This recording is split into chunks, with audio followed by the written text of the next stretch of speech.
This is the second part of my mini-series about a creepy Megadungeon campaign I ran a while back, so if you haven't seen part 1 yet, then I'd highly recommend you go watch that first. I'll put a link in the doobly-doo. After the events of part 1, the remaining player characters in the chapel return to their camp, and a few days later another adventuring group decide to check out the mines. When they arrived, they learned that the first level of the dungeon had 2 factions fighting each other for territory, with the goblins on the west side and the kobolds on the east side. The party decided to deal with the goblins first, and after a few fights they entered into a food storage room that had a bunch of barrels full of corn in it. The elf ranger opened up one of the barrels and dumped out all of the corn onto the floor. "What are you doing?" "I'm checking the size, and it's perfect." "For what?" "Me." Then he just jumped into the barrel and put the cover back on top, with zero further explanation as to what he was doing. Okay then. Also, at one point the party had taken incorrect notes as to the length of some of the hallways, and so they ended up walking in a circle for about 20 minutes because they thought the hallways had grown in size, and they were trying to figure out what had happened. Next session, while they were traveling through the mines, they found an ornate cherrywood door embedded in the wall of one of the rooms. After a brief debate, they decided to open the door and saw a small wooden room with walls lined with books, and in the back corner were magical instruments playing a lively tune. Meanwhile, a skeleton in a top hat sat at a table in the middle of the room. "Welcome to Bartholomew's bazaar, what would you like to buy?" The party was initially extremely suspicious of this person because every other part of this campaign had been fairly grimdark, and then suddenly there was this guy. The merchant had pretty much every magic item in existence, though sadly the party didn't have enough money to buy any of them from him. After the party had left the shop so they could keep adventuring, they saw that the door back to the shop had disappeared. This was because every time they entered the dungeon or left the shop would appear in a random location somewhere else in the dungeon. Eventually the party came across a medieval elevator leading down to a floor far below them. After a lengthy debate, the party decided to go down the elevator, and in the first room at the bottom they find a large cavern full of gemstones. They quickly killed the undead in this room, then one of them had a plan. "Let's try using the skeleton's pickaxes to mine the crystals, then we can take them back and sell them at camp so we can buy new upgrades." When the party started to mine the crystals, it made a significant amount of noise, so they had to roll for a random encounter.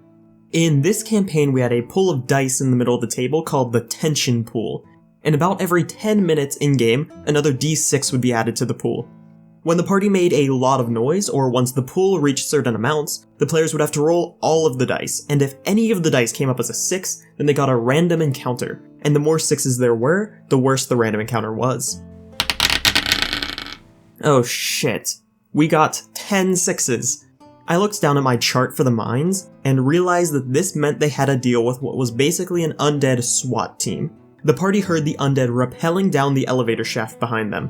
"Quick, everyone take cover behind the crystals. As soon as we see them, we fire everything we have, alright?" However, the party was not expecting the undead to have some magical gemstones that were basically just flashbangs. The party was blinded as the 4 undead swung into the room.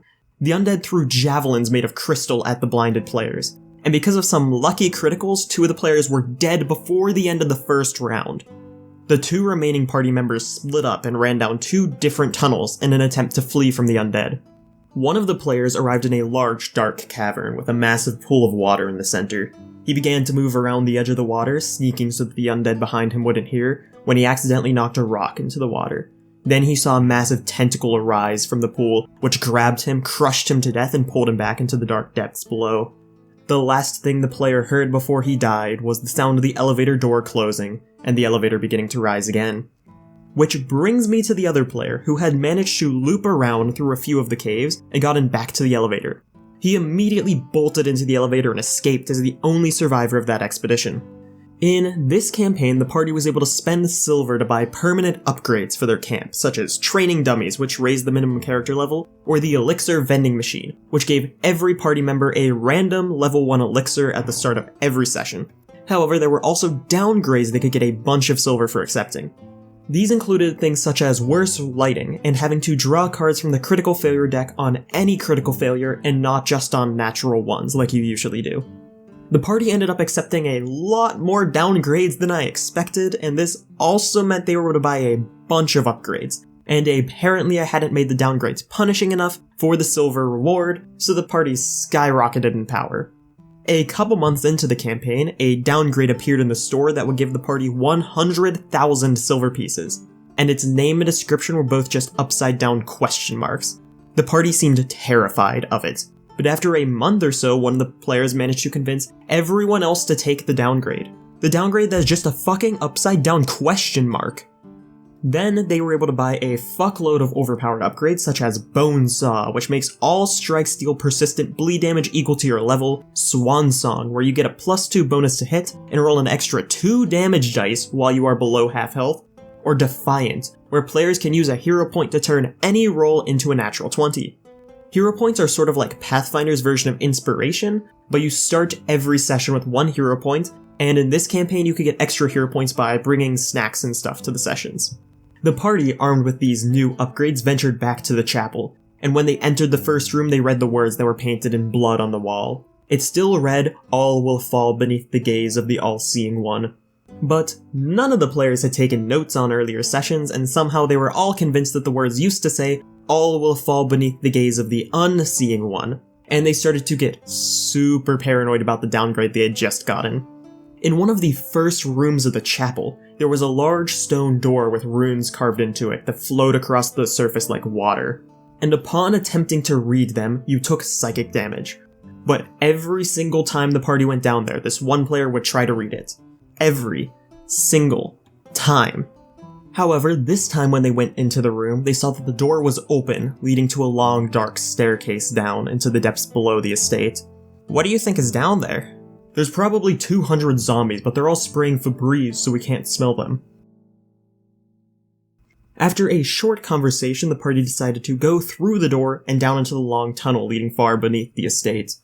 They eventually arrived at another large door with ancient runes carved into it. They pushed the door open and entered into a huge circular room with pillars around the sides to hold up the massive domed ceiling, and in the center of the room was a glowing green pentagram on the floor. The party went over to inspect the pentagram, but when they walked into the room, the door behind them slammed shut. A large dragon-like devil emerged from the pentagram, roared at the party, and attacked them. Instead of having a turn where it would take its 3 actions like most enemies, this devil would instead just get to take 1 action at the end of every player's turn. The fight started and it wasn't looking super great for the players, with one of them going down by the end of the very first round. But then they started to use their upgrades. As I previously mentioned, one of these upgrades let them use a hero point to get an automatic natural 20 on an attack. Normally, the characters would have had a 10% chance of even hitting the boss, but with this ability they were able to get multiple guaranteed criticals. But that wasn't all, because every time they hit an enemy, they dealt persistent bleed damage equal to their level, and since we thought the persistent bleed damage stacked, we very quickly got to the point where the devil was taking 30 fucking bleed damage at the end of every single round. This led to them completely wiping the floor with the final boss of the campaign way before they should have been able to deal with him. After the boss died, the entire estate began to collapse as the party fled, and they managed to get outside just in time to avoid being pulled into a massive vortex leading to the astral sea that the entire estate fell through. Now, you may be thinking that this was a very anticlimactic ending. And you would be correct. This was arguably the most disappointing ending to a campaign I've ever been a part of. There were so many mysteries that the players never figured out, like for example what the shadow monster that was stalking them actually was.